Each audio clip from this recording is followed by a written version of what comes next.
Hola mis hermanos, un cordial saludo de mi casa allá en Kirchberg, en Alemania. Hoy quiero iniciar una pequeña serie sobre un tema que he estado tratando en mis viajes, que es Romanos capítulo 12, principalmente el aspecto del culto racional, pero también vamos a hablar hoy de cuáles son los dos prerequisitos para realmente conocer la voluntad de Dios, porque eso es algo que muchos cristianos correctamente persiguen, la pregunta cuál es la voluntad de Dios para mi vida. Y aquí tenemos que diferenciar entre la voluntad general de Dios que está revelada en su palabra escrita y la voluntad específica de Dios que tiene que ver con mis y tus decisiones de la vida diaria, de la vida a largo plazo, en fin, que algo que solamente se refiere a mi situación, pero que encaje también en lo que se puede determinar como la voluntad general de Dios en su palabra. Voy a leer Romanos 12, 1 y 2 otra vez, porque ese es un pasaje que a mí me acompaña desde mis principios. Fue el primer mensaje que me pusieron a predicar en una escuela de discipulado en Bogotá, Colombia, en el 82. Y miren, aquí muchos años después sigo hablando de este pasaje, lo cual muestra una cosa, que la palabra de Dios es una que es ilimitada en lo que nos puede hablar y revelar, incluso después de décadas de haberla leído y estudiado. Romanos 12, 1 y 2 dice: Así que, hermanos, os ruego por las misericordias de Dios, que presentéis vuestros cuerpos en sacrificio vivo, santo y agradable a Dios, que es vuestro culto racional. No os conforméis a este siglo, sino transformaos por medio de la renovación de vuestro entendimiento, para que comprobéis cuál sea la buena voluntad de Dios, agradable y perfecta. El libro de Romanos, en sus primeros 11 capítulos, nos da la base prácticamente de lo que es la fe cristiana. Allá aprendemos de que Dios es nuestro creador, que Dios es el creador de todos, que sus criaturas se han apartado de Él y de que Dios en Jesucristo abrió un nuevo camino para que la humanidad regresara con Él, volviera a tener comunión con Él.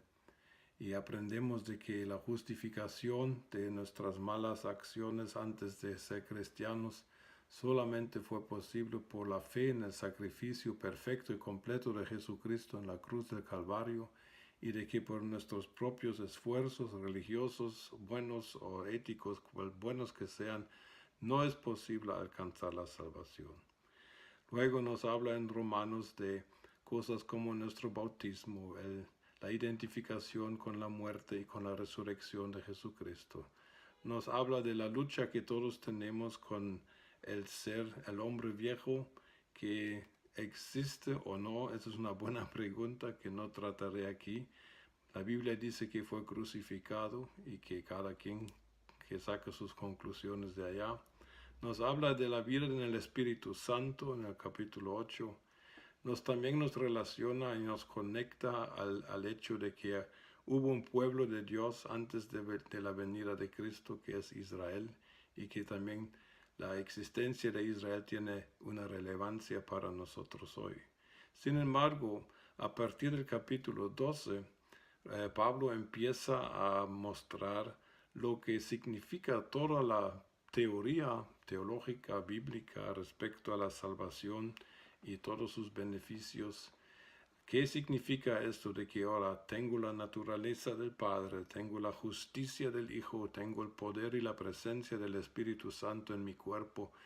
¿Qué significa todo eso para mí en mi vida diaria hoy y cómo tomo yo las decisiones? ¿Cómo puedo yo llegar a entender lo que es la voluntad general de Dios de salvar a toda la gente? La voluntad general de Dios es que nos amemos unos a otros. La voluntad de Dios son cosas así generales que ya sabemos, que vivamos como hermanos, que seamos evangelistas, todo en su círculo de influencia. Pero ¿cómo se traduce lo que sabemos ser la voluntad general de Dios a lo específico? Y aquí Romanos 12, 1 y 2 nos enseña más que todo dos actitudes que son realmente prerequisitos para llegar a reconocer la voluntad de Dios en específico para nuestras vidas. La primera actitud es reconocer de que por lo que Jesús y Dios y el Espíritu Santo hicieron a mi favor, por las misericordias de Dios, dice, por lo que Dios hizo algo que yo no merecía. Al contrario, yo merecía lo contrario, merecía la condenación. Por estas misericordias de Dios, dice que nosotros debemos tomar la decisión de considerar la totalidad de nuestra vida, espíritu, alma y cuerpo, o sea que la vida inmaterial y la vida material, los aspectos inmateriales y materiales de nuestra vida, la totalidad de todo lo que soy y tengo debe ser un sacrificio vivo a Dios, y si hago y decido eso, eso se convierte en lo que la Biblia dice sería el culto lógico para Dios. El culto, la palabra culto, es una palabra que no se refiere de que Dios me sirva a mí, sino que la palabra letreia en griego significa de que yo le sirva a Dios. La palabra culto realmente en la Biblia, en el Nuevo Testamento, no se aplica a como la usamos mucho hoy, de ser las reuniones de las iglesias. Realmente esta palabra solamente una vez en todo el Nuevo Testamento aparece en el contexto de la vida cristiana. Las otras 4 veces que se menciona letreia se refiere a las reuniones del Israel como pueblo en el desierto, en el templo, o sea, en el tabernáculo de Moisés. Culto es algo que mi vida debe ser un culto. Mi vida debe ser en su totalidad, desde que me levanto hasta que me acuesto todos los días, debería ser un servicio a Dios.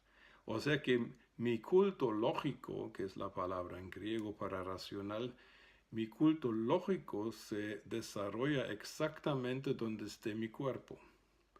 ¿Por qué dice Pablo que debemos presentar nuestros cuerpos? ¿Por qué no dijo nuestros corazones o espíritus o almas? Pues es muy claro. Pablo lo que nos quiere decir es lo siguiente: no podemos excluir ningún aspecto de nuestra vida, pero ni siquiera el aspecto de ir al baño, que en paréntesis está mencionado en Deuteronomio 23, cierro paréntesis. No hay ningún aspecto de nuestra vida que no puede ser considerado un culto, un servicio a Dios. O sea que limitar no es mi concepto de servir a Dios a ir a la iglesia y cantar unas canciones o orar. Ese es un aspecto minimal de nuestra vida, porque la mayor parte de nuestra vida la pasamos en nuestras casas y en nuestros trabajos. Entonces, la Biblia dice de que la totalidad de mi vida debe ser un servicio que a Dios le sea agradable, un servicio por lo tanto que debe ser santo y voluntario. Quiere decir que no puedo excluir nada, no puedo decir que, no puedo hablar, un término mal usado es, no puedo hablar de una vida espiritual. Si tu vida en su totalidad no es espiritual, acabamos de ser hipócritas o fariseos o algo. No hay un aspecto que se pueda excluir de mi vida que no debe estar bajo la influencia positiva del Espíritu de Dios y de la palabra de Dios. Entonces mi vida espiritual aplica todo, también como trabajo, también como hago mi higiene personal, cómo gasto mi dinero, como en todo. No hay nada que se pueda excluir. De que Pablo habla que presentemos nuestros cuerpos significa también que la fe cristiana no tampoco se realiza a nivel de nuestra alma, o sea que nuestra mente, nuestras emociones, nuestro corazón. No, la vida cristiana es una íntegra de espíritu, alma y cuerpo. Y por último, el encargo de presentar nuestros cuerpos implica que nuestra fe no es privada. porque con nuestros cuerpos estamos visibles en este mundo y por lo tanto, siendo visibles en este mundo, nuestra fe debe ser una visible para los que también creen, pero también una visible para los que no creen. En otras palabras, la palabra de Dios nos invita a presentar la totalidad de nuestra vida como un servicio a Dios. Esta actitud de ver mi vida en su totalidad, 24 horas, como un servicio que le pueda agradar a Dios, eso es un prerequisito para luego conocer cuál es la voluntad de Dios. Entonces muchos que tal vez luchan con no saber qué será que Dios quiere de mí, muchos tienen estos sentimientos y pensamientos por ignorancia, porque desconocen de que realmente mucho de lo que ya están haciendo es la voluntad de Dios, y otros porque no están dispuestos a realmente renunciar a su propio derecho a tomar las determinaciones y decisiones sobre la vida que están llevando. Nuestra vida, dice la Biblia, cuerpo, espíritu y alma pertenece a Dios. Él, dice, nos compró. Pero no para nuestro mal, sino para nuestro bien, porque para eso nuestra vida ha sido creada por Él en primer lugar. Entonces, si quiero llegar a conocer la voluntad de Dios, el primer requisito es definitivamente que tenga la actitud de corazón. Mi vida en su totalidad la voy a convertir en un culto. Mi culto empieza cuando me levanto y termina cuando me quiero dormir. No puedo excluir ningún aspecto de mi vida de este servicio a Dios. El segundo prerequisito para llegar a conocer la voluntad de Dios es la disposición de transformarme a mí mismo por medio de la renovación de mis pensamientos. O sea que todo cristiano debería reconocer, soy salvo, tengo un Espíritu Santo, estoy seguro y todo eso, pero tengo que reconocer que Dios me invita ahora a entrar a lo que el griego dice a una metamorfosis. O sea que me tengo que convertir de algo algo que no era tan bonito como el gusanito a una tremenda mariposa maravillosa que pueda volar. Muchos cristianos no han llegado a volar por una sencilla razón. No están dispuestos a pasar el proceso de renovar su manera de pensar, su mente, para luego transformarse en lo que Dios realmente nos ha diseñado para hacer. Esta transformación es una decisión. Es la decisión de chequear mis pensamientos. Es una decisión de analizar mi vida como ha sido y de comparar mis patrones de pensamiento con los patrones de pensamiento de la palabra de Dios, el Espíritu de Dios, y alinear estos dos para que se junten y para que así yo pueda saber un día cuál es la voluntad de Dios. La voluntad de Dios no es un asunto teórico que se aprende en un libro y luego se hace.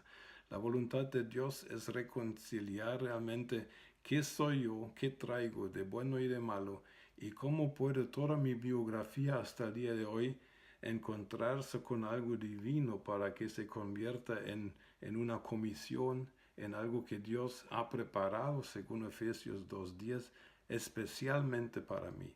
Eso requiere un proceso de pasar tiempo en la palabra de Dios, porque ese es el principal agente para el cambio de nuestra manera de pensar. Eso quiere que pasemos tiempo con Dios, que estemos, si lo podemos hacer, invito a todos a hablar en lenguas, porque hablar en lenguas nos avanza mucho a niveles de nuestro espíritu, para que nuestro espíritu sea más listo, más sensibilizado para las cosas y la voluntad de Dios.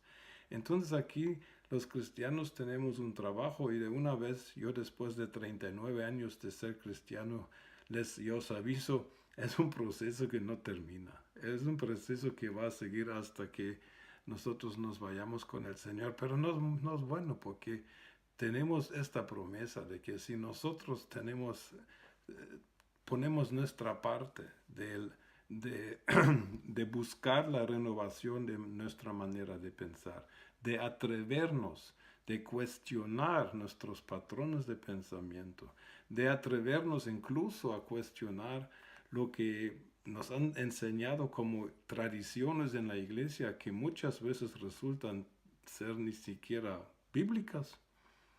Por ejemplo, el término culto. Muchos dicen que culto es la reunión de la iglesia. La Biblia dice no. El culto racional es de que tú sirvas con toda tu vida, de lunes a domingo, 24 horas, 7:24, como dicen en inglés, que tu vida sirva a Dios. Por ejemplo, el principal lugar de tu adoración, según la Biblia, es tu trabajo. No son las reuniones de la iglesia. Eso es fácil. Cualquiera puede estar, aleluya, cantando con ganas, ¿no? Pero trabajar 8 horas o más diario con una actitud de que esto lo hago para Dios, como lo dice la Biblia, que todo lo que hagamos o digamos que lo hagamos para la honra de Dios y que lo hagamos en el nombre de Jesús. Allá nuestra adoración es probada de verdad. Allá si servimos a Dios es probado de lunes a viernes. Las reuniones de la iglesia cualquiera puede poner la pantalla de actuar piadosamente. Seamos sinceros, hermanos. Dios está buscando a gente que diga, la totalidad de mi vida tiene que servirte a Dios. Toda mi vida matrimonial, en mi familia, mi vida de soltero, mi vida de trabajador, mi vida de patrón, mi vida de jubilado, mi vida de niño, mi vida de joven. La totalidad de mi vida debe convertirse en un servicio, un culto, un letrilla que a Dios le agrade, y entonces Dios nos va a abrir el corazón y la mente para reconocer cuál es su voluntad, y va a ser, sí, esa es la promesa, esta voluntad va a ser buena, agradable y perfecta, tanto para Dios como para nosotros. Así que, hermanos, les invito a que chequemos nuestra vida, chequemos si hemos tomado la decisión fundamental de poner mi vida en su totalidad como un sacrificio vivo y como un culto racional, y luego hemos tomado la decisión de activamente contribuir para que mis pensamientos empiecen a ser alineados a los pensamientos de Dios y así transformarnos en la persona de poder, de influencia y de impacto que toda sociedad donde vivimos necesita. Ánimo, hermanos, y seguiremos hablando de este tema más adelante. Bendiciones, un feliz fin de semana.